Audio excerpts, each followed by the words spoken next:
Hello and welcome back to Football Manager 2019 with Burton Albion. We are halfway through, kind of halfway through March. We're on the 12th of March.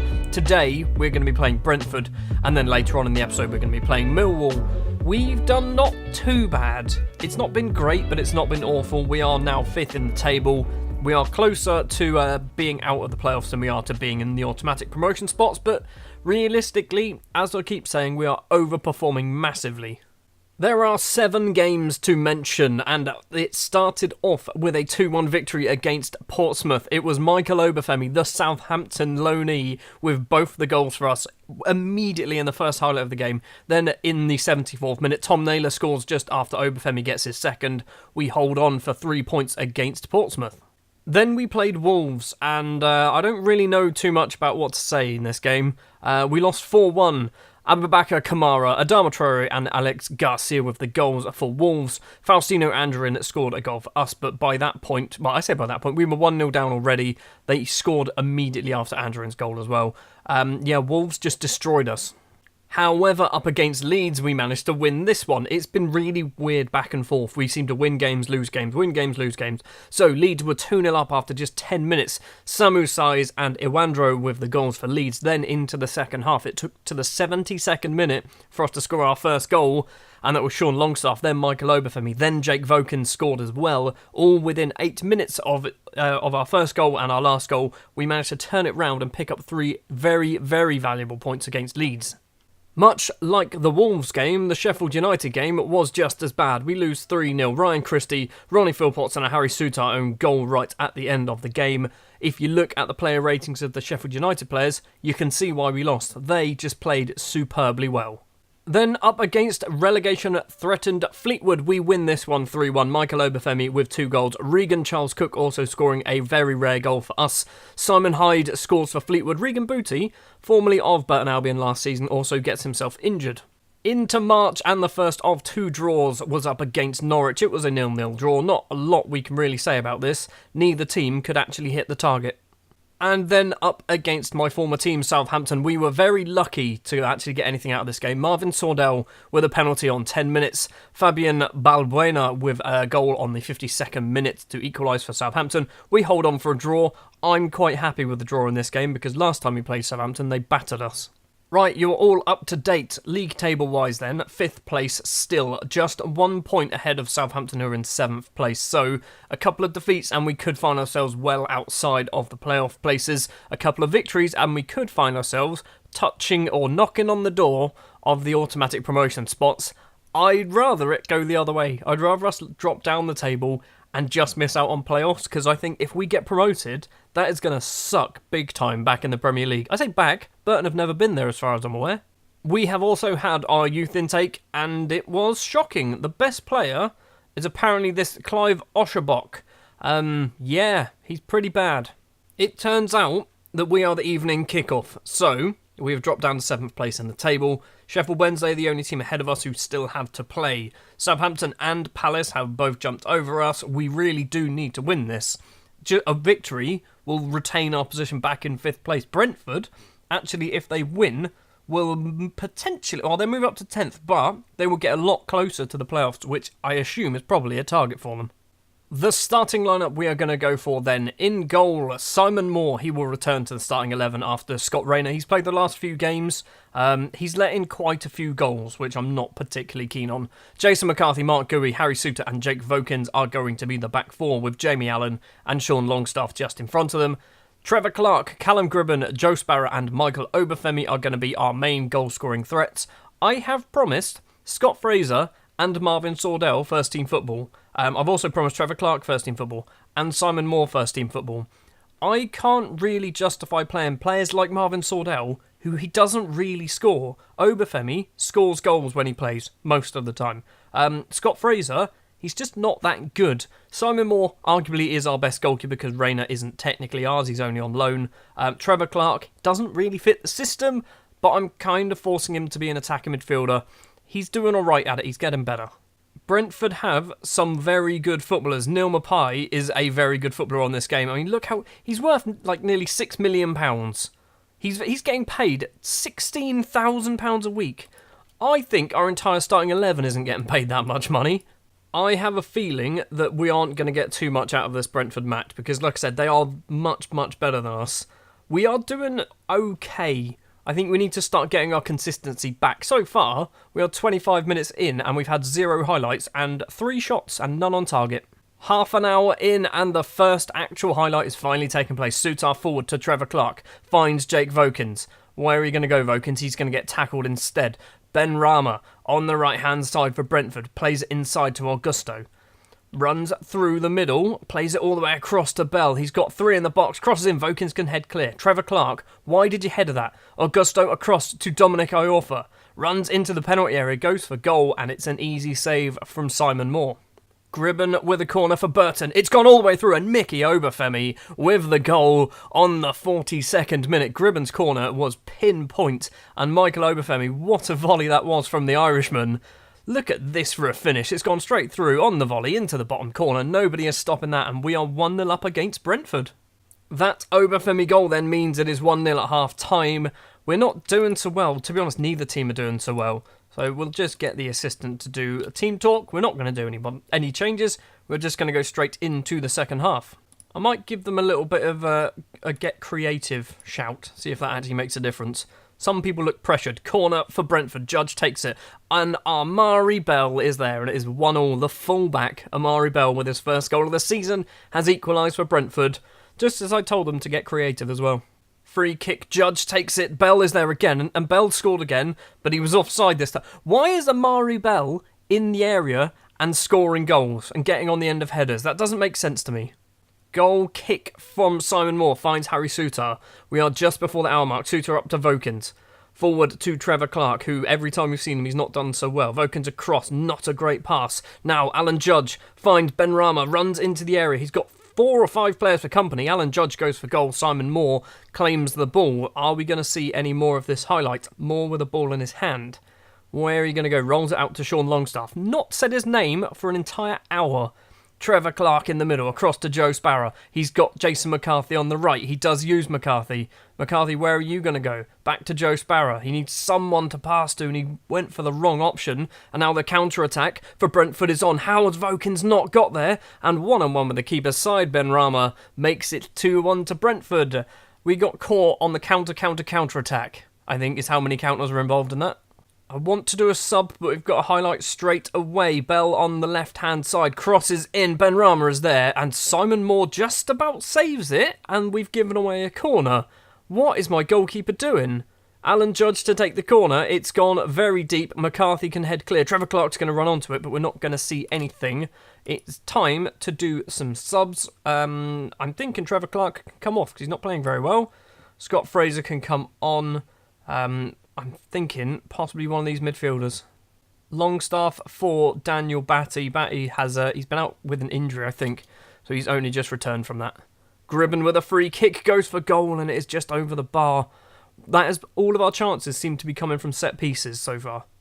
Judge with a free kick for Brentford. Ben Rama is going to get there first. No, he's not. Vokins is going to get there. Tries to lump it upfield towards Obafemi. Joe Sparrow forward to Michael Obafemi. 1-on-1 with the keeper, and Obafemi forces a save out of Bentley. It's going to be a corner. We've got 20 minutes to play to find an equaliser. Gribben steps up to take the corner. Jamie Allen is there. Heads. Harry Sutar is there. And it is cleared. And now Brentford can potentially counter-attack. It's only Ben Rama up there, though. McCarthy tackles. Going to demand more. We've got 10 minutes left to play. Dujon Sterling has just come on for the goal scorer. Nothing's happening, is it? Nothing is going to happen. It looks like we're going to lose 2-1 to Brentford, which is probably a result that I kind of expected. Full-time whistle was about to go. Nothing is going to come from this highlight. There it is then. It is a 2-1 defeat. We're just not getting shots on target anymore. What's happened? Why have we stopped getting shots on target? So we have now dropped out of the playoffs. We're down to 7th place. Brentford have climbed up to 10th place.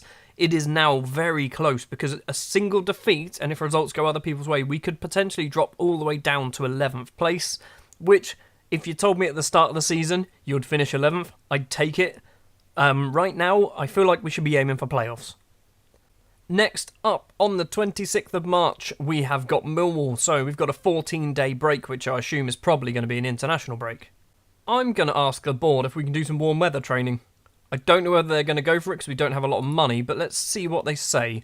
Hey, Ben Robinson, we should arrange a short training camp getaway for the squad when we have a long enough break between fixtures. What do they say? They agree, although we cannot see a gap in the coming weeks. What? What? I mean, the gap is there. Literally, should I have done it tomorrow? Because do they think we're going today? If I did it tomorrow, maybe they might go, you know what? Great idea. The 14 days have passed the international window. I say window, the international break is now over, apart from for Mark Gouy. I don't know why the Ivory Coast are still on an international break, but they are, so he's not going to be playing today. We are up against Millwall down in 15th place. We could do with a victory. We are not on particularly great form. Our only wins recently have come against teams at the wrong end of the tables. The Fleetwoods, we beat Leeds as well. We beat Portsmouth. We need to start beating some of the teams up the top end in order to hopefully get back into the playoffs. The starting lineup we are going to go for. Simon Moore keeps his place in goal. Jason McCarthy, Cameron Humphreys comes in for Mark Gouy. Harry Souttar and Jake Vokins are going to be the back four. Jamie Allen and Sean Longstaff are the two central midfielders, with Joe Sparrow, Callum Gribben, Scott Fraser and Marvin Sordell as the front four. I've decided Sordell should be getting some first team football, basically because he hasn't really. Obafemi's also just been on international duty with Republic of Ireland, so I'm thinking, let's give Marvin Sordell a game. He's in much better shape. I say much better. He's in better shape. Let's see if he can do the business against Millwall. One of the players that I'm hoping to see a decent performance out of is Cameron Humphreys. He obviously joined in January, I think he signed. He's not played a huge amount, but next season, because most of our defenders are actually only in on loan, I need some actual defenders, so he might be one of our first team defenders next season. Jake Vokins as well has just signed a new contract with us, so he is staying for next season on loan as well, which I think is a great loan signing for now 2 years. We need some goals. We need some goals from the front four, because they're just not doing it at the moment. I think we might have played Millwall on camera before in a previous episode, because I remember their main striker, Long.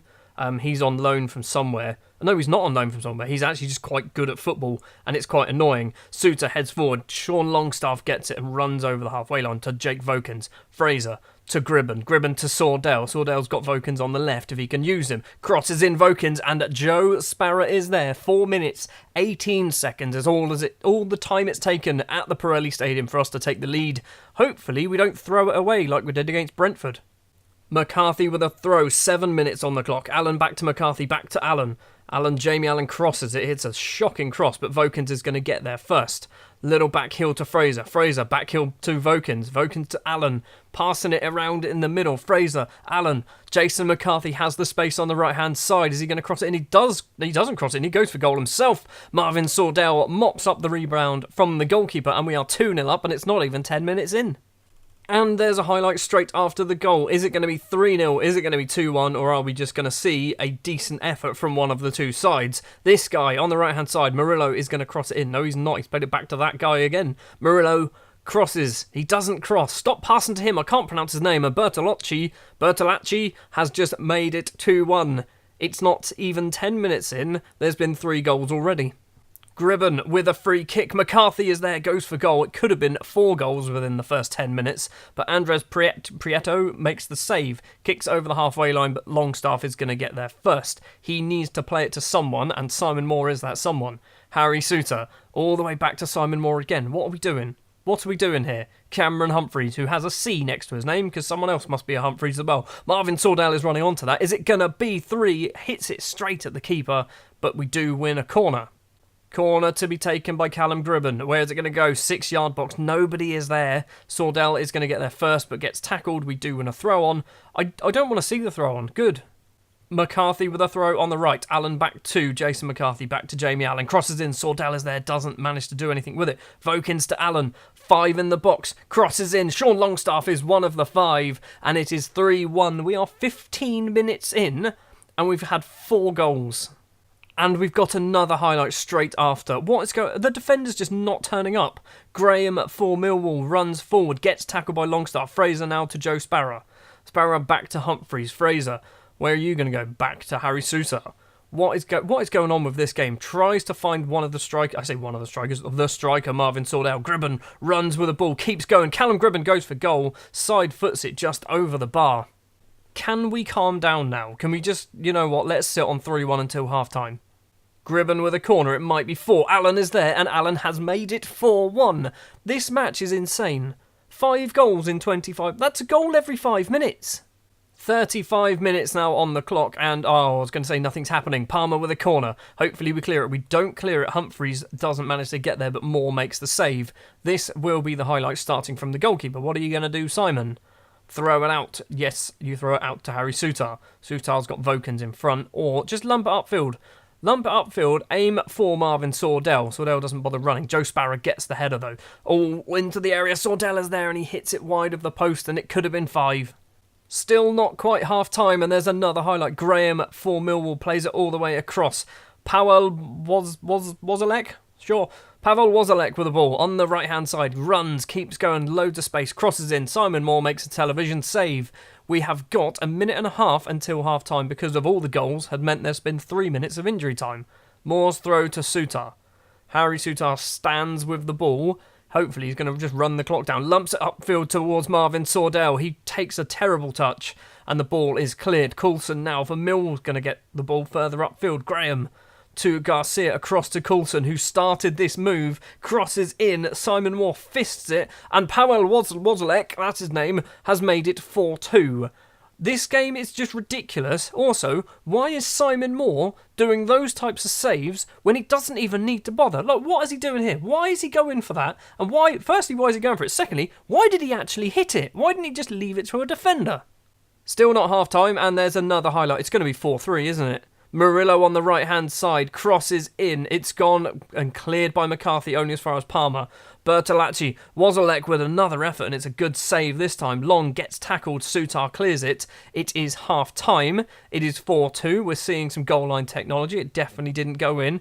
It's still going to be 4-2. What is happening? 19 shots, 11 on target, 4 goals. Defensively, we are playing pretty poor to concede twice. I'm not actually going to have to do anything, am I? Because I think if you look at the ratings of the players, defenders are still playing okay. Scott Fraser could maybe do with a bit of an improvement, but you know what? When you've scored 4 goals, I'm not going to really risk changing too much this early on. The second half has been a lot less interesting. We are 60 minutes in, and it's still 4-2. There's been no highlights.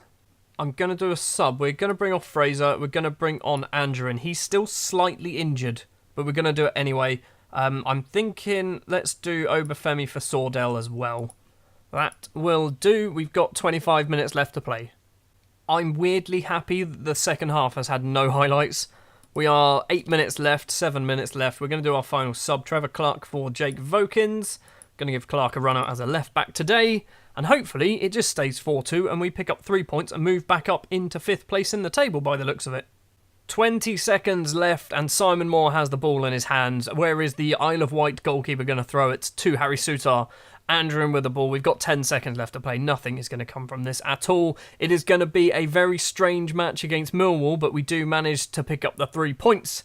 Everything happened in the first about 25 minutes. And then after that, not a lot really went on apart from Paweł Wozalek's goal just before half-time. 3 very valuable points, I think. 2 things have happened. Burton move into promotion contention. That's the first thing. The second thing is that we've avoided relegation. So Marvin Sordell and Jamie Allen have been given £30,000 between the pair of them for doing it. Which means we have succeeded. We have actually succeeded in our goal. Mathematically, we cannot get relegated. To be honest, if we were on 60 points and we managed to go down from 60 points, we should probably get sacked anyway. So, we have got, what is that? How many games left? 7, I think? It is 7 games left, all in April. 7 games to hopefully get into the Championship playoff. What we're going to do next episode is I'm going to play probably all of these up to the Birmingham West Brom games. I know we've already had an episode of Birmingham West Brom further on in the season, back in December, but if we're going to get into the playoffs, those 2 matches there are going to be the key ones. I might do, say, Preston Derby as well, depending on what happens in the Barnsley and Bristol games. Hopefully we beat Barnsley. Hopefully we beat Bristol. Preston could be a draw. We should beat Derby. Huddersfield we might lose to.